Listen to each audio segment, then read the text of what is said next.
গন্ধরাজ লেবুর সমস্ত রেসিপি খুব জনপ্রিয়।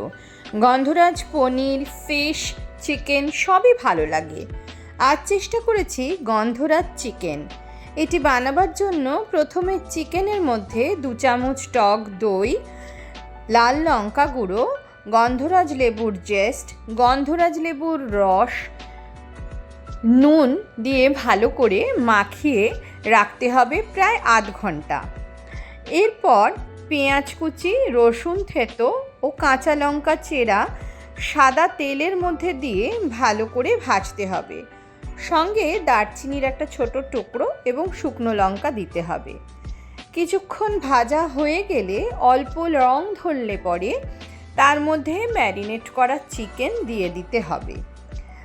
এরপর আস্তে আস্তে তাকে কষতে হবে।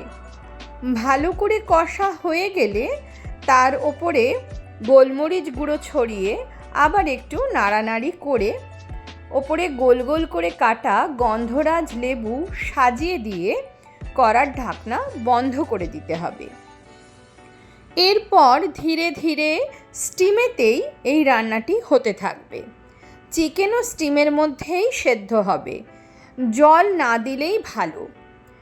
আস্তে আস্তে কষা হয়ে গেলে পরে যখন লালচে রং আসবে তখনই বোঝা যাবে যে রান্নাটি প্রায় হয়ে এসেছে।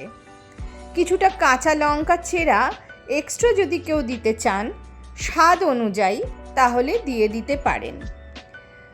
ভালো করে কষা হয়ে যাওয়ার পর যখন তেল বেরিয়ে যাবে তখন গন্ধরাজ চিকেনের মধ্যে সাইডে আলাদা একটা বাটিতে 1 চামচ দই, 1 চামচ কাসুন্দি এবং আরও কিছুটা গন্ধরাজ লেবুর রস মিক্স করে গ্যাসের স্টিম অফ করে মিশিয়ে দিতে হবে।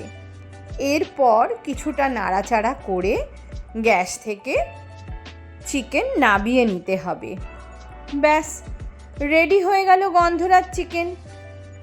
রুটির সাথে, ভাতের সাথে খুবই ভালো লাগবে।